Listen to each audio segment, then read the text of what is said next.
Hello, welcome to the Step Stories podcast. I'm your host, Robin Breuner, and today I'm doing something a bit different. I've picked out a few moments from some episodes that really hit me in the heart and were just plain eye-opening. In the 35 episodes I've done since I started the podcast just 10 months ago, I've learned so much about all sides of step and blended families. I want to thank everyone so much who's taken the time to listen and to follow us. And I'd love to hear any comments on subjects you'd like to hear more about. So please feel free to DM me on Instagram at the Step Stories Podcast.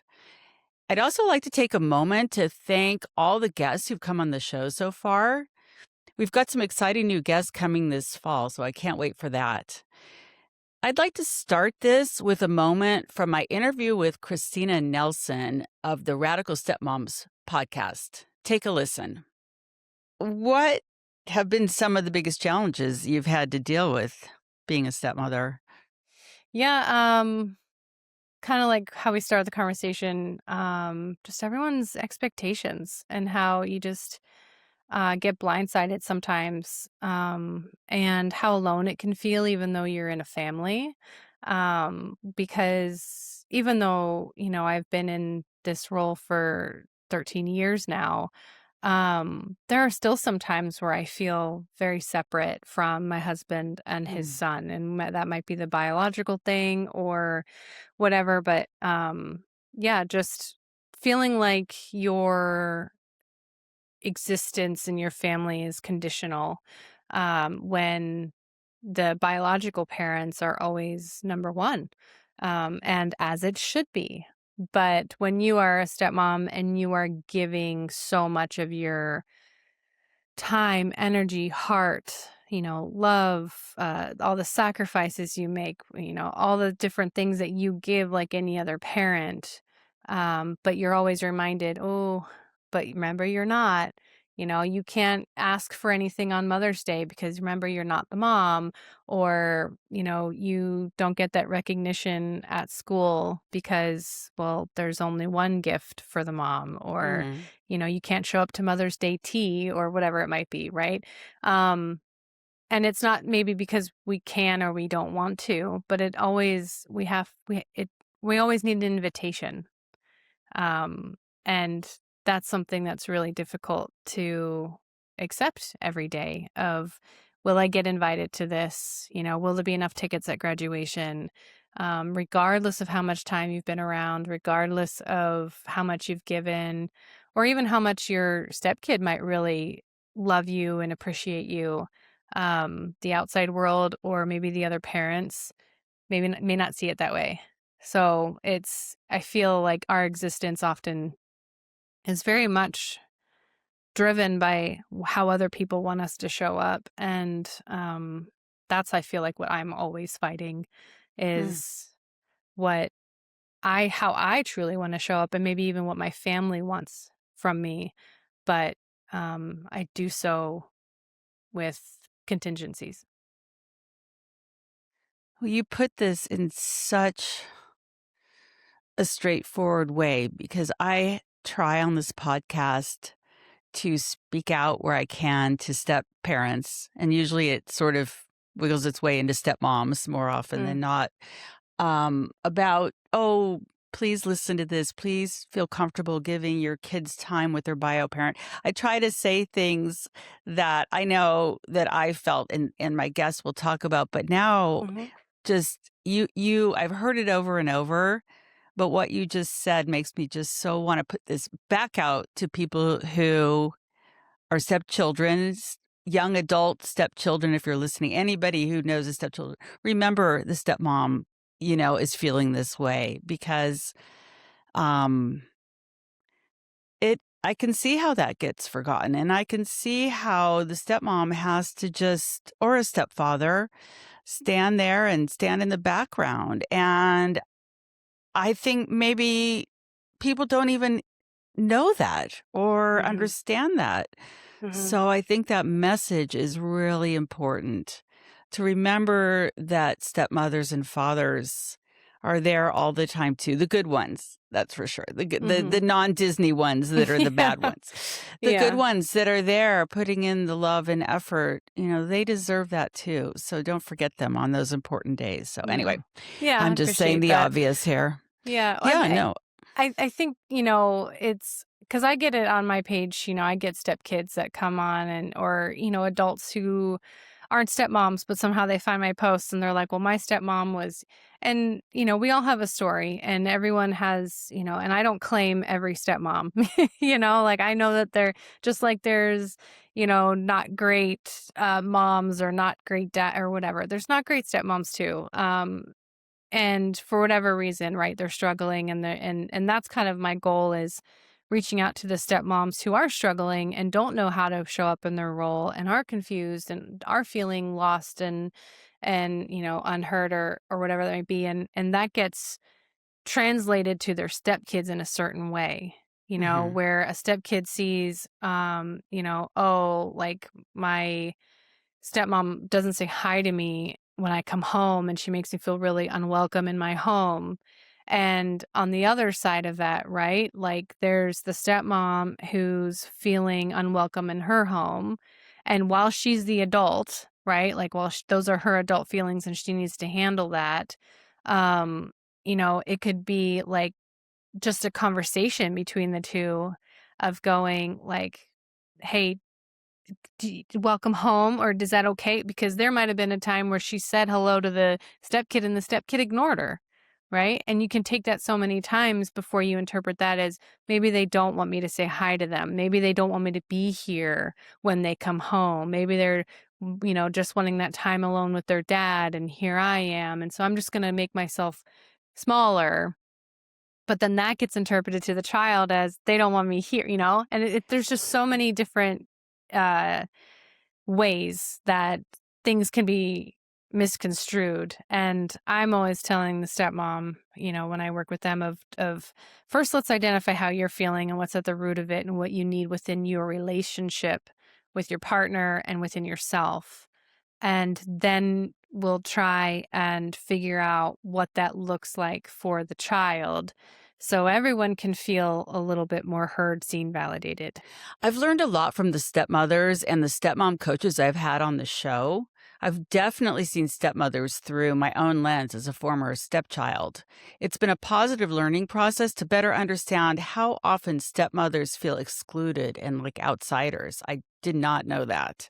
I think it's particularly hard for a stepmother who doesn't have kids of her own and gives her all to her stepkids. And then when events come up that honor a mother, the stepmother feels like she doesn't count. She's acted as a mother, but she doesn't get the credit, and that really hurts. I did not know that. I have a genuine appreciation for all you stepmothers who are out there giving your love to kids that didn't start out as your own. I understand now how hard that is. Christina mentions Mother's Day and feeling like she doesn't count or feels like she can't ask for a gift on that day. And till now, I've only looked at it from a stepkid's point of view. For me, after my mother died, Mother's Day was always agonizing. I'd stand in the card aisle at CVS trying to find a card that didn't feel like a lie. I didn't want to hurt my stepmother's feelings, but I didn't feel like they treated me like the mother I wanted them to be, and it was just painful. But I understand now, I understand this better, that there's just so many layers to these complicated situations. Next up is a moment from my interview with Hope Edelman. Take a listen to this one. When I went out and I was touring a lot for the book, the first edition, the second edition, doing a lot of in-person appearances at those times, occasionally a father would come to an event and be in the audience, and he would stand up, and there would be one or two maybe in a crowd of 100 or 120 people, and he would say, my wife died, a year ago, 6 months ago, 2 months ago, and I have a daughter, two daughters, three daughters. What would you recommend I do for them as their dad? And I've always said the same thing because this is what I believe to be true. I said, It's not may not be a popular answer, but the best thing you can do for them is not start dating seriously or remarry within the first year, and better if it's not within the first two, but definitely not within the first calendar year, because the kids need you there to go through those series of firsts without their mom. They need to know that you're there for them for the first birthday they have without their mom, the first Thanksgiving and holiday season they have without their mom, the first new day of school without their mom. They need you there for all of that, and to know that you are there for them and not already diverting your attention to somebody else, because that leaves them feeling alone. Also, you need to talk with them about their mom during this year, even if it's hard for you, even if it makes you cry. You need to reinforce their memories of their mom, or they will start losing them. You need to remind them of the things that you did together. You need to have pictures up around the house. And if or when a new woman comes into the house, you need to keep pictures of their mom around. If it doesn't feel appropriate to have pictures of her or the family out on the walls in the public space, then put them in the children's bedrooms so that they can still look at her. I don't know how many dads followed that advice, but they would always say, okay, thank you. I'll keep all that in mind. And then they'd always get a round of applause from the audience, from all the women, many of whom had fathers who didn't do any of those things. Oh my Now, gosh. I do want to say there's the You flip made me side get to teary. that. Okay, you made me There get is the teary, flip I just have to say, because that side. was what I wish my father could have done in that first year. So it just, oh, this is why I've always connected to you, because you get it. But go ahead. What were you going to say? But there's a flip side to that, which was my Mm, father, who never dated or remarried and left my mother's things in the house and the pictures out for 20 something years mm. until he died.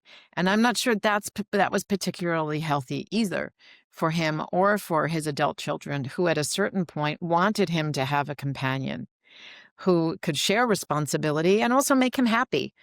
And knowing all I know about motherless daughters' relationships with their stepmothers, and seeing and hearing so many stories about relationships that were not positive, it was surprising to me that I wished for a stepmother. But at a certain point, I did, for my dad to have that companionship, and I was sorry that he didn't, and I wish he had. Later in life, maybe when it wouldn't have affected me as much, because when you are a young child, right? I mean, you're living with a stepmother. It affects you and her behavior, and your father's behavior in aligned or non-aligned with the stepmother is going to affect you a lot. Hope Edelman's interview was incredibly important to me. She's been a mentor and a role model, not only for me, but for so many women and girls who fall into the category of motherless daughters. I've recently completed a course with Hope and with the renowned grief specialist David Kessler on early parent loss. One of the most affirming things I came away with after interviewing Hope was the idea that after the loss of a parent, the living parent should wait at least a year before getting remarried. This gives the kids a chance to experience a year of firsts without the parent who's passed. This concept really hit me hard because it's something I've always known and felt and didn't have the opportunity to experience. That being said, with each one of my interviews, I've learned more and more about the ways in which people deal with remarriage after a death or a divorce. This has allowed me to understand my own father and how he handled his own grief. I've learned that men in particular deal with their grief by trying to fix things. They find solutions to problems. I have so much more perspective now and know that my father was doing the best he could with what he knew how to do. Okay, next up is Barbara Sabido's moment. We were at or I was at a Little League game with my second son, and I was just sitting next to another one of the moms who had a child on the team, and she had two small children with her. And, you engage in between innings or in between any action, and I just asked her, are these your children as well as the one on the field? And she said, no, these are my foster children. And it just immediately clicked with me with that, oh, this is someone I could get some really good information from. And as it happens, this foster mom has fostered over 100 children in her What? home here in San Rafael. Yeah, there are a Oh number my of yeah, gosh. there are a number of foster parents in Marin who have fostered over 100 children. It's a calling to them. And Wow. every social worker will tell you that they are appreciative of the family who takes care of 2 children. They're appreciative of those foster families who, you know, can over the years foster over 100. So it's really not about quantity in my head. It's more about the quality of care that you get to Mhm. provide those children. But again, in Marin, we are very fortunate to have human beings who are called to this work and who really want to do it um, over the long term. And What I a just happened to blessing. meet I happened to meet one of the best at a Little League game, and she was just such a fan of, foster care that I think within the next 2 weeks, I was at an introductory meeting, and then my husband came to one with me, and then we were involved in the weekend training, and soon after that, we got our license. So he was on board with it from the beginning also? Almost, almost. His main concern, and it's interesting that this is probably the main concern of most of the if you have a man-woman couple doing this together, typically the man's concern is getting so attached to the children that it's really difficult to say goodbye. I have Mm. found that to be across the board, an overwhelmingly accurate statement about it, and that was my husband's fear, was that saying goodbye would just be too hard for him, and my husband is a police officer, um, retired after 32 years. He has seen a lot and done a lot, and yet I found it so telling and so beautiful that saying goodbye to a child was something that he didn't know he'd be able to handle. Hmm. But after our, uh, training, he started to really see that the way to say goodbye is to understand your role in this child's life.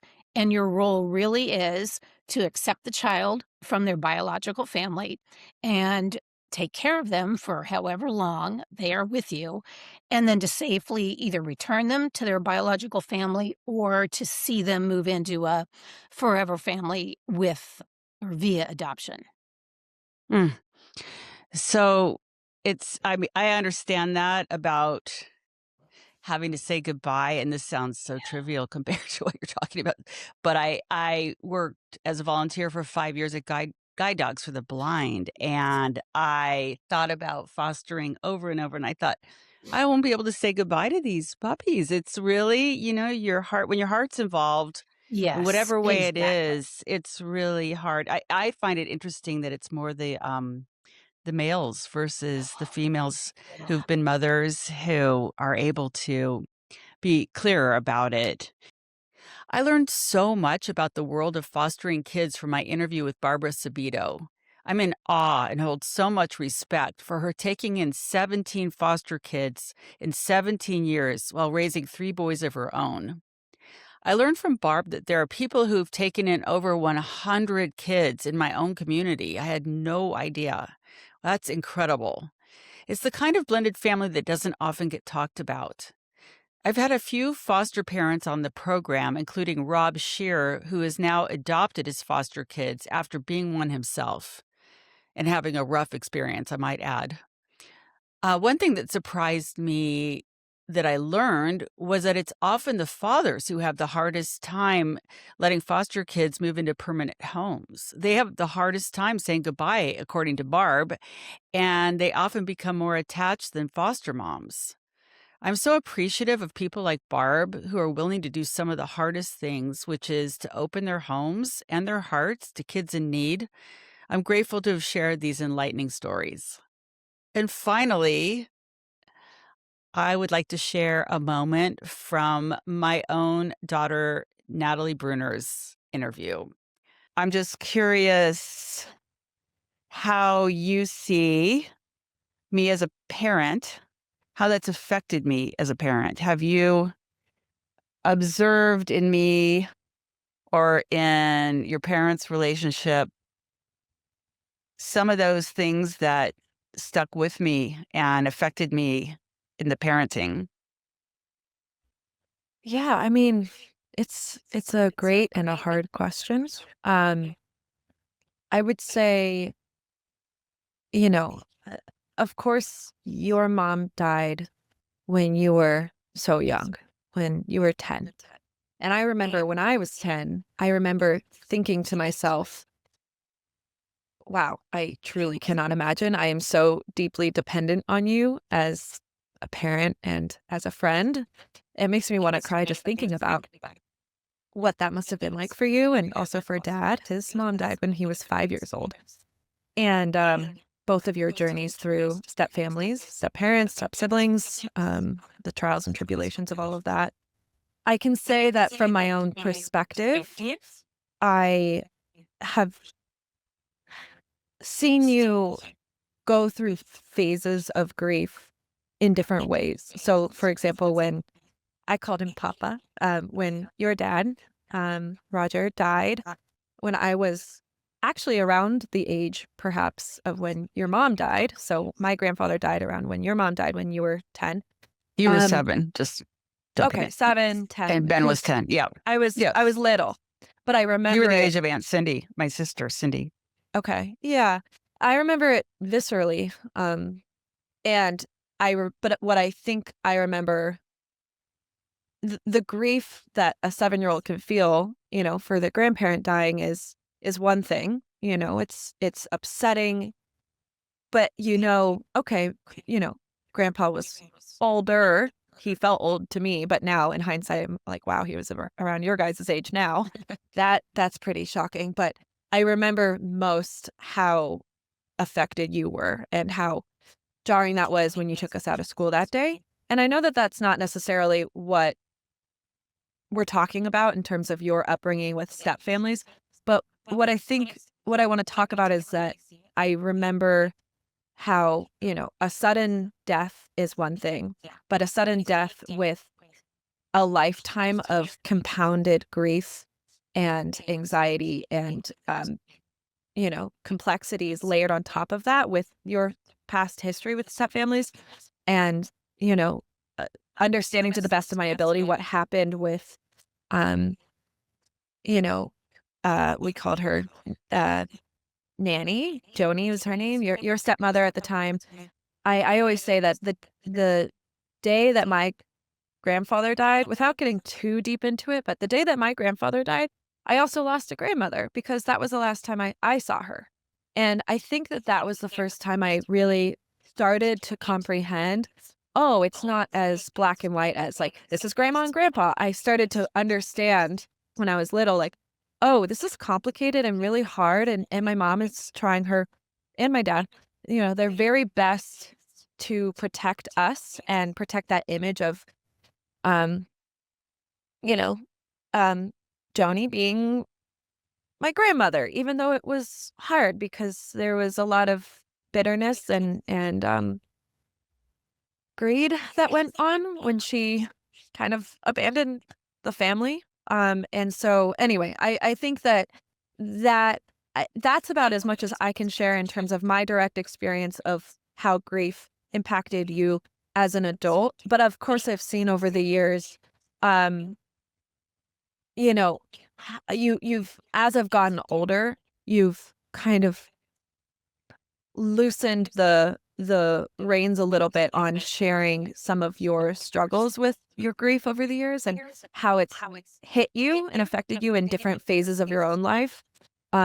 Which I won't put words in your mouth. If you want to share about that, I'll let you share. But uh, I've come to learn how, we're given this perception that, fortunately, I haven't had to have too much experience firsthand in my nuclear family or my extended family, too much grief. And I am grateful for that every day. I know it's coming for me, unfortunately, but I try to just appreciate every day as it comes. But I've come to learn that, like, in society, up front, it feels like grief is this, we're socially constructed to believe that grief is this brief period of time of, okay, you're sad, go take a break from work. Now, basically get over it and go back to work. And I've learned over the years that it's such a process that ebbs and flows. And so, when you've talked about some of your struggles where your grief kind of hit you all at once, with a brick wall in college in a different way, it manifested differently, or later in life, or how you raised us, Ben and I, as kids, and continue to raise us, even though we're adults, like how you interact with us, or your anxieties that come from your own, traumas in the past. I can see that more and more as I get older. Well, one of the things that, and I'm sort of wondering here how far to go down this other path, talking about the grandparents. And I don't think I want to fully go that way because we have other things I think we can talk about. Yeah. But the long and short of it is Natalie and her brother Ben only knew my second stepmother. My first stepmother was around, but unfortunately, they never knew her. And that's just the nature of how things went with my father and these women. But yeah, when my father died, things got really rough. And my second stepmother and her kids, again, I hope you read my book, but things happened, and there was just even more grief on top of grief. So that's as far as I really want to go there. But what? I just wanted to jump in and add a little positive spin, a little silver lining that we've talked about over the years, that despite so much loss and grief and absence that you experienced, and then us kids subsequently experienced without having grandparents to grow up with and be close in our life. On your side, of course, we it's a different story with Dad's side. We had a grandmother who still, she was a stepmother to him, but she was there since he was 5. So she really was his mother role, and she did such a good job, and she only passed last year, which was, such a tragedy, but we were lucky to have her as kids, as a grandparent role our whole lives. But I have to say that the silver lining of the loss on your side, Mom, is that we had other incredible family members in the extended family who stepped up. And you can speak to that if you want, but I can say from my perspective, they stepped in like your aunts and uncles and your siblings as like stand-in parents, or stand-in. You helped to raise your siblings, and they helped to raise you, in turn. And I think that's really beautiful, because then also Ben and I got stand-in grandparents on your side. My great aunts and uncles have been incredible throughout our life. I was definitely nervous to have my daughter Natalie on the show. It's not easy to ask your kid to publicly talk about her perception of your parenting history, but Natalie has a huge heart, and we really see each other. It was really a gift to be able to hear her perspective on our history. I'm learning more and more about how early parent loss and blending families can affect you in your adult relationships, whether that's in a marriage or as a parent. I just had a conversation with the author Rima Zaman about this subject yesterday. It was interesting to hear Natalie's perspective on my own grief journey and how she also understands the ways it's affected me in my anxieties and attachments as a parent. I definitely know I have that. This journey as a parent, a step-parent, a stepchild, and every other type of blended identity is just that. It's a journey that's more often bumpy than it is smooth. So as I say often, life is messy and complicated. I hope this podcast will continue to help you along the way with stories and expertise that'll make things a little bit easier and a little less lonely. See you next week.